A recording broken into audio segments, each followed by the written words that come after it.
Hello VIP murakomeze neza uyu munsi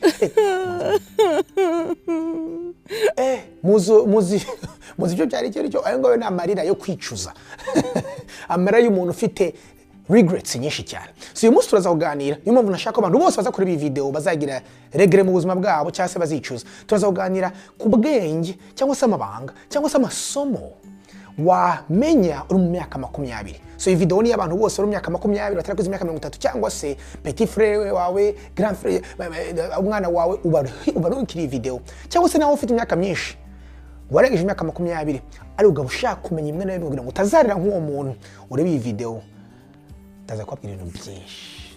Let's go.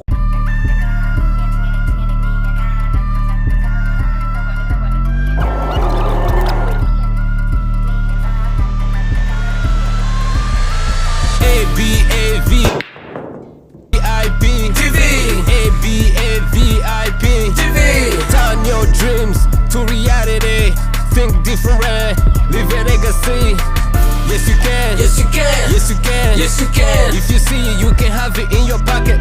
ABAVIP TV, ABAVIP TV. Now Coach Gael. Hello VIP murakomeye nongeye kubasuza cyane mwagize icyumweru cyiza anga akaba ari Coach Gael.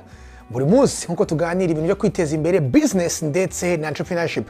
Uyu munsi rero mbafitiye ikiganiro kidasanzwe cyane aho tuza kuganira ku masomo amwe namwe nifuza kuba naramenye iyo nza kuba mfite mu myaka 20.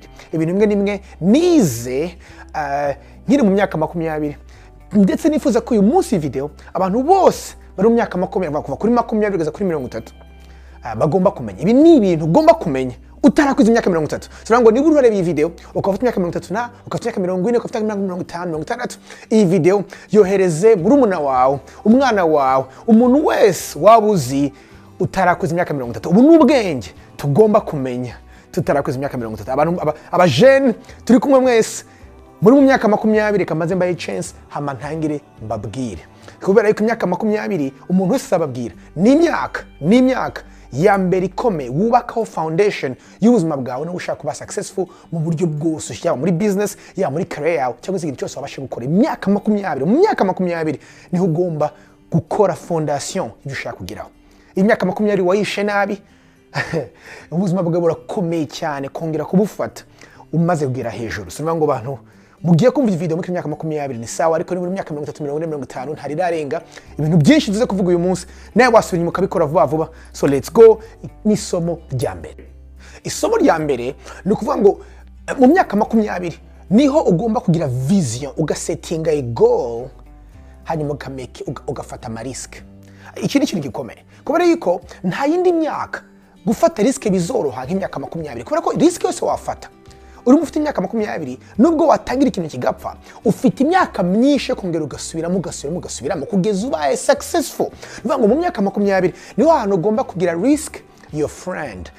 Abantu benshi barabizi gutera imbere aba gurus benshi muri finances ndetse no muri leadership barabizi yuko niba nta risk nta reward. Bivuga ngo risk zijyana na reward. Nivuga ngo mu myaka 20 hahandi ugomba kwicara ukagira vision icyo ushaka gukora. Uvuga uti niki nshaka gukora mu buzima bwanjye. Ese nkunda ibintu by'amazu, tangira ugerageze urebe. Ese nkunda ibintu by'ubucuruzi, tangira urebe. Ese nkunda ibintu byo gufirima no gukora ibintu, tangira ugende urebe. Kora udufaranga duke usaving investing muri passion yawe ufite. Utangire, just try. Iri mu myaka 20 cyane ufite imyaka 20 21 what do you have to lose? Get into trying. Just have a vision. Ugire go uyigeho neza hanyuma utrying. Icyo nicyo kintu abantu benshi babura mu myaka 20 ko iyo umuntu ufite imyaka 20 you have time to try. So ni igihe cyo gusettinga vision y'icyo ushaka kuba, icyo ushaka gukora ukagenda hanze ugatrying. That's lesson number 1. Isomo rya kabiri ni budgeting. cyase gusevinga. Iki ni ikintu gikomeye cyane brothers and my sisters, barumuna banjye mubyumve neza. Iki nicyo gihe uri mu myaka 20 gutangira kumenya amafaranga winjiza asohoka, ukandika ku gapapuro kawe ukabikora neza. Ubu ngubu byaroroshye na technology, mufite smartphones, hari ama apps menshi wa downloadinga mu seconda akakoreka amafaranga azajya yinjira muri account nasohoka, kugira ngo buri kwezi umenye amafaranga winjije nasohoka, kugira ngo ubashe kumenya uko wongera amafaranga usavinga. Iki ni ikintu gikomeye cyane, kubera yuko iki nicyo gihe cyo gusavinga hakiri kare. Benshi mutaragira imigisha abana batarazamo n'ibiki byose. Ubu ni munsi muri kino gihe nicyo gihe cyo hustling, muga saving as much as you can. Ready? Hey. Isomo rya gatatu rero ni gukora cyane, work hard, work double hard, niba bishoboka be a bull, ukore. Iki ni isomo rikomeye. Mu myaka 20 ntugomba gufokasinga akazi urakora kariko, wigira akazi usuzugura, wigira icyo uvuga ngo no, akazi kose kakuje imbere gakore, ugakora n'umutima wose. Ntufokasinge kuri title, ntufokasinge kuri position, ntufokasinge ngo barambona gute baragira ngo no, kora mu myaka 20. Ahubwo icyo wafokasingaho ni effort ushiramo, nibyo uri huriga, nibyo ushaka kugeraho, ni vision za wowe. Fokasinga kuri ibyo bintu, ari akazi kose kari buzuga kore, get dirty, ukoresha amaboko, bibe ngo ukore ubuzi 2-3 byibuze ukora amasaha 80 mu cyumweru, 80 mu cyumweru mu myaka 20, kubera ko uyu mubiri kugenda usaza. Hari igihe utazabasha gukora hanyuma ngurangize muri weekend hanyuma ugere guparinga, ntibizashara igihe bitazashoboka. Ariko ubu ngubu birashoboka gushobora gukora kandi ukajya n'ahandi bagutumiye. So work hard. Iri somo rikurikira rero ni ukwirinda amadeni mabi, cyase kuva mu madeni mabi, ibyo yitwa consumer debts. Hari amadeni umuntu ajyamo mabi. Amadeni mabi ni amadeni akugurira ibintu bitaje kukwinjiriza. Tuvuga ngo iyo ufashe ideni ukagura telefone nziza, cyangwa ugafata ideni ukagura imodoka nziza, cyangwa ikintu nka cyiza cyo kwambara, wafashe ideni cyangwa se ugafata ideni ryo kujya kurya ahantu cyangwa gusohokana umuntu, iryo ni ideni ribi. Kuko ufashe ideni ry'ikintu ritakwinjiriza, ni ufashe ideni ry'ikintu cyitwa liability. Ayo madeni ukwirinda, hanyuma niba unayafite jya kuri plan ukuntu utangira kwishyura amadeni ubunona, yishyure yose ku murongo, utangire eliminating amadeni. Iki ni ikintu gikomeye muri 20s. Ntuva mu myaka 20 ufite amadeni akurikira, ntibishoboka. Amadeni yasigaho ngaho, kandi uburyo bwa mbere usiba amadeni mu buzima bwawe ni ukurekeraho gufata yandi madeni. ni ukubaho mu buryo ushoboye, ntuspending amafaranga udafite kora ko mugenzo wa spendings, wowe gendera mu byo ufite. Niba wongize $1,000 making sure ubayeho kandi spendinze byibuze $700. Iki ni ikintu gikomeye. We spending amafaranga menshi arenze ayo winjiza, amadeni ntazagukurikirana. Iri ni somo rikurikira rero ni uku diversifying your source of income, cyangwa se mu yandi magambo kugira uburyo bwa income ebyiri zitandukanye. Bisho bishatse kuvuga n'iki? Nivuga ngo niba ufite akazi kamwe ukora kuva saa 2 za mu gitondo kugera saa 10, wifataho akazi konyine gahagije, ntigahagije. Shakisha kandi kantu wakora twakita side hustle. Shakisha utuntu wacuruza online, shakisha utundi tuntu wajya nimugoro wajya gutera ikiraka, shakisha wajya gutera ikiraka kwa gatandatu, shakisha hano extra income wakora. Ni wemere yuko ubuzima bwawe buhagarara gusa kuri income imwe. Income imwe. Ruvuga ngo kampani urimo bayifunze cyangwa se bikagenda gute cyangwa bakakwirukana kuri ako kazi bya birangiye. Ibyo bintu ntubyemere. Ruvuga ngo diversifying, ushire mu tuntu dutandukanye. Ruvuga ngo niba ari muri stock market reka nshire muri real estate, reka basi ngira kandi nakayiga skill nakwiga kikintu nkunda gukora nkajya ngikora muri weekend cyangwa se nkagikora ni mugoroba. Bamwe muri mwebwe muzi ndimi, muzi computer, muzi ibintu byinshi bitandukanye, mushobora kwigisha. Mfite video actually nakoze ni muyishakishe kuri channel y'ama side hustles menshi wakora ku ruhande utaritse akazi uriho. Nuvuga ngo iki ni ikintu gikomeye. Iyi niyo myaka yo gukora cyane ukagira income nka zinga zitandukanye ziva ahantu hatandukanye niba bishoboka. Irindi somo rero nuko investinga muri wowe cyangwa se kwiga. Ikintu gikomeye ni ikintu gikomeye. So ngo niba uri umuntu ukunda gusoma, soma ibitabo. Niba uri umuntu ukunda kureba no kumva, reba YouTube. Investinga ubwenge muri wowe, kureba icano nkingi, kureba ibintu nk'ibi ibintu bikukangura bikakubyutsa kugisha ubwenge. Iki ni ikintu gikomeye. Ndibuka mfite imyaka 20 actually giye natangira urugendo rwo kuba nabasha kuba successful muri finances. Mfite imyaka 26, imyaka 27. Ikintu cyambere natangira mfite imyaka 26 yari ukwiga. yari gukora amavideo menshi, yari gusoma ibitabo byinshi bijyanye na real estate, ko nicyo kintu nakundaga ibintu by'amazu, nicyo kintu nize cyane. Hanyuma niga n'ibijyanye na business, narabyigishije ku ruhande.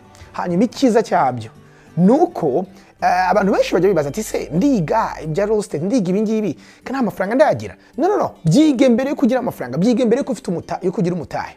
We byige ubanze ubimenye, hanyuma bibyura ibitekerezo, bikabyura dreams muri wowe, bikabyura opportunities ziraza, hama amafaranga cyangwa se umuntu ufite amafaranga azazana wowe ufite ubwo bwenge. Iki ni ikintu gikomeye. Cyangwa se finding umumenta, shakisha umumenta. Abana nagize abamenta mu buzima bwanjye banyigishije, bamfashije. Finding a coach, umuntu ucoaching agufasha. Iki ni ikintu gikomeye. Ni ubuhe buryo ukunda kwigamo? Abantu bamwe nimukunda gusoma, ariko wakumva wakwicara n'umuntu akakwigisha nk'umucoach, cyangwa se wareba amavideo. Ni ubuhe buryo ukunda kwigamo? Ariko tangira utangire wige self development. Iki ni ikintu gikomeye. None mu gice cya kabiri cy'iyi video ndaza gufokasinga noneho ibintu abandi bafite mu myaka 20 ariko bari muri Amerika no muri Canada cyangwa se mu bihugu by'u Burayi bagomba gufokasingaho. Bimwe na bimwe muri ibyo ngibyo bihujeho n'ibindi twavuze mbere, ariko cyane harimo utuntu tumwe na tumwe dufokasinga ku bantu bari muri Amerika no muri Canada. Ikintu cya mbere nuvuga ngo improving a credit score yawe. Iki ni ikintu gikomeye. Mu myaka 20 hano muri Amerika no muri Canada ugomba gukorera credit score yawe byibuze ukayigeza muri 700. Iki ni ikintu gikomeye. Ntugomba kwinjira mu myaka 30 utarageza 700. Ni kosa. Muri video sinafata umwanya ngo nigishe ukuntu ukora credit score yawe, ukuntu izamura, kuko mbifiteho video yose nabikozeho. Ndaza kwishira muri description mu VIP TV actually ugiye ukayishakisha urabona video nigije imyaka 15 y'ukuntu ushobora kuvana credit score yawe ku manota 500 kugeza kuri 770 ingahe mu gihe cy'amezi 3. Iki ni ikintu gikomeye cyane. Please credit score ni cyo kintu cya mbere. Ikintu cya kabiri ndabasabye kandi ndabinginze, somo rya kabiri ni ryo kutagura imodoka ihenze. Ndabizi benshi anga muraza kuntera amabuye, ariko iki ni ikintu gikomeye. Ndabizi imyaka 20 ubwo ushaka ko abantu bakubona wemeza and stuff like that. Yes, ndabyemera, ariko mu gihe ugistruggling, mu gihe ushaka kuba kuzuma bwa, mu gihe utaragura na investment nimwe, mu gihe utaragura n'ikintu cyinjiriza amafaranga, nta mpamvu yo ngura imodoka nshyashya. Imodokari ntabwo ari asset. Imodokari ni ikintu gita agaciro iyo kimara kuyatsa agaciro. Actually hari nuzane ishimije nabonye ngo imodokari ngo ita hagati ya 40 na 60% by'agaciro mu myaka 2 yayo ya mbere. So ibaze gufata mu 50 by'amadolari, mu 60 by'amadolari, 40 30 ukabigura imodokari nshyashya ukiri myaka 20. No, nibaza ku buryo bwa mbere bwo gukoresha ubwenge cyane ugura imodokari used, ikiri nziza watwara imyaka ingahe used, uyikubita ari ukoresha for now kugira ngo payment uzikipinge hasi. Ngiye mfite a rule of thumb ngenderaho, si ngombwa ko abantu benshi bose bayigendera, ko jewe nuko ntekereza ibintu byibuze. Ntukemere yuko amafaranga spending ku modokari uvuga ngo yishyura buri kwezi arenga 10% y'amafaranga winjiza buri kwezi. Nuvuga ngo ufata amafaranga winjiza buri kwezi after tax, nuvuga ngo winjiza 4,000 ku kwezi. Payment z'imodokari zirenga 400. Payment y'imodokari igera mu 1,000 winjiza 4,000. Ni ikibazo gikomeye. Nuvuga ngo 25% y'amafaranga winjiza giye imodokari, ubwo si ubwenge. Iri ni somo rya kabiri. Somo rya gatatu, please ndagusabye utangire wihangana uburyo bushoboka. Niba wakating expense ngo twabivuze mu bintu spending, actually iki ni ikintu ni somo ry'abandi bantu bose n'abari mu bindi bihugu bitandukanye. Byibuze bike hagati ya 25 na 30% y'amafaranga winjiza. Uvuga ngo niba ukorera 3,000 ku kwezi, please reba ukuntu wabika 1,000. Reba ukuntu wasavinga hafi 50, byibuze hagati ya 800 n'igihumbi. Reba ukuntu wabika ahantu, please. Iki ni ikintu gikomeye, kuko abantu benshi ko batareba amafaranga basavinga buri kwezi, usanga amafaranga batayasavinga, ariko byibuze mu myaka 20 ubashije kugera ahantu byibuze usavinga 20%, usenga 30%. No muri 30% wa savinze 10 ukayafata ukayashira muri investment nko muri stock market. Iki ni ikintu gikomeye abantu muri Amerika no muri Canada, fuko mumenye ukuntu invest muri stock market. Shira amafaranga muri market, shira amafaranga muri SP 500, mu company ya mbere 500 akomeye muri Amerika. Ushira amafaranga uyibagirwa byibuze akungukira yandi. Iki ni ikintu gikomeye mugomba gutekereza gukora. Byibuze savinga 30% y'amafaranga winjiza. Birashoboka. birashoboka uri muri Amerika cyangwa muri Canada. Iyindi rero iyindi lesson ya kane, mu myaka 20 imyaka 20 agomba kwiva muri kuguza inzu. Munyumve neza abantu mwatangiye gukora mu myaka 20 n'ingaya hano muri Amerika no muri Canada. Birashoboka. Birashoboka. Simvuze ngo ugure dream house. Nimunyumve nabi. Simvuze ngo mu myaka 20 23 8 9 ugende ugure dream house. Yanzu yawe ufite piscine, uhora ufite mu bitekerezo, yanzu ufite ikibuga cya tennis inyuma n'ibiki byose. Kuri yanzu y'umugana 500 cyangwa se yanzu iri downtown ukayigura mu 500 urawishize mu mugozi hakiri kare. Kandi trust me, ushobora gushaka kwimuka kubera ko haracyari ibintu byinshi biginduka mu buzima bwawe. Suko mvuze, gura inzu ushoboye kwishyura. Ni ukuvuga ngo inzu irijyanye cyangwa se iri hasi ya minzi zawe. Ni ukuvuga ngo ahangaha hari programme nyinshi cyane cyane muri Amerika, muri Canada. Ushobora kugura inzu igitangaza ushize hasi 3%. Actually reka ibintu bivuge buhoro ko nibanga rikomeye. Uzi ko hano ushobora kugura inzu y'200 ushize hasi 600 gusa. Igitangaza. Abantu benshi ntago babizi. So nuvuga ngo nawe mafaranga ufite inzu. Ukawufite inzu ukayicaramo ibaze iyo nzu yifashe ukiri umujene hanyuma ugashiramo za nshuti zawe zikakubera aba roommates bakajya baguhamagara 3 buri kwezi. Usanga ayo mafaranga baguhaye yishyuye mortgage ukaberamo for free. Iki ni ikintu gikomeye ugomba gutekerezaho no gukora. Irindi somo rikomeye shaka ko mwumva cyane abantu muri Canada ndetse no mu bihugu by'i Burayi ni gutangira ku investinga muri retirement accounts bunora. Nuvuga ngo za accounts zizagufasha nugera mu zabukuru. Iki ni ikintu gikomeye ndagira ngo manze mwumve amanamba zamwe namwe hano nakoze. Actually iyo ngiyi ni imibare ushobora gukoresha calculator ya compound, compound interest calculator yose wakoresha ibintu arabikoreka. Mwumve kino kintu. Ni kuvuga ngo wemvestishije muri Roth IRA, ndavuga ngo iyo ni retirement account cyangwa se 401k zimwe zo ku kazi batanga. Hari n'izindi nyinshi actually bamushaka kumenya ibintu byose mbifiteho course nabikozeho ya stock market investing. Ndavuga ngo nawe tureshera muri ntuza cyangwa uzatwandikira mushaka kuyiga iyo course. Mwumve bino bintu. Umuntu ufite imyaka 20, okay? Ukontribute $100 muri kwezi, $100. Agahera ku myaka 20 ageze imyaka 65 aba afite $1,000,000 muri konti. Ibaze ugiye kuri taringa ufite 1.3 million. No, yashizemo $100 gusa. $100 hano muri Amerika no muri Canada ndetse ni Burayi. Aya ni amafaranga ugenda ukishyura muri restaurant uri kumwe n'inshuti yawe. Mubyibaze iryo jana ugiye uryibagirwa ukarishira ahantu ukibagirwa. Ukuntu amafaranga wazayakenera ufite 60. Iyo ufite imyaka 20 wumva ejo watazayo, wumva utazasaza. Ariko kiragiye ni guza bukeneye amafaranga cyane kandi ubu ngubu nibwo urayakorera. So ni mutangire gutekereza retirement account. Mwibuke ikintu 401k cyangwa se izindi programme zo muri Canada nazo. Ibaze ko iri jana usanga employer wawe cyangwa se abagukoresha nabo bakumatchinga. Nawe ushaka gushiramo senkani, employer nagashiraho indi senkani akabijana ukaritaringa ufite amafaranga. Cyangwa se ugashiraho jana nabo bakakumatchinga bitewe of course nuko company zimwe na zimwe zigenda zikora bakumatchinga up to 5% cyangwa 6%. Ugasanga na amafaranga ya free benshi mutaro murakora. So please petit frère petite sœur, impamvu mbita gutyo nuko nyemwe umusaza amaze kwinjira mu myaka 30. Ndabasabye ejo mugene mu buzi bwanyu mufungure za 401k. Mushire amafaranga hama n'abakozi n'abakoresha banyu baba matching amafaranga yicompounding mu myaka n'ama intere ya ajyaho muzatenge mumeze neza. Cyangwa se mudafite akazi gatanga ayo amantuza wifungurire Roth IRA ku giti cyawe cyangwa se wifungurire za retirement account ku giti cyawe. Iri ni ikintu gikomeye. So VIP akandi kantu na irindi somo rikomeye mbere yuko mbaka bonus ni isomo ryo kutajya mu madeni akabije ya student loans. Ntago biri ngombwa. Actually ngenga n'abantu benshi barangije college hano muri Amerika no muri Canada babashije kubikora batagiye mu madeni menshi maremare. Actually umunsi mwe tuzabikora ikiganiro ntumira abantu barangije hano bababwira uburyo ushobora kubikora. Ushobora kujya muri community college imyaka imwe n'imwe hanyuma wasigaza ibira akaba ari gufata akadeni gato kujya gukora ibindi bintu. Cyangwa se rimwe n'umuntu atekereza yuko mwakwiga imyuga. Trade school hano muri Amerika no muri Canada izi electricity, plumbing cyangwa se kugira gushushanya ibintu bimwe na bimwe hano bigira amafaranga menshi. Izo skills zirakenewe cyane kuruta ko wakwiga histoire. So kuko ikindi kintu ugomba gutekereza mu mutekereze bino bintu na VIP.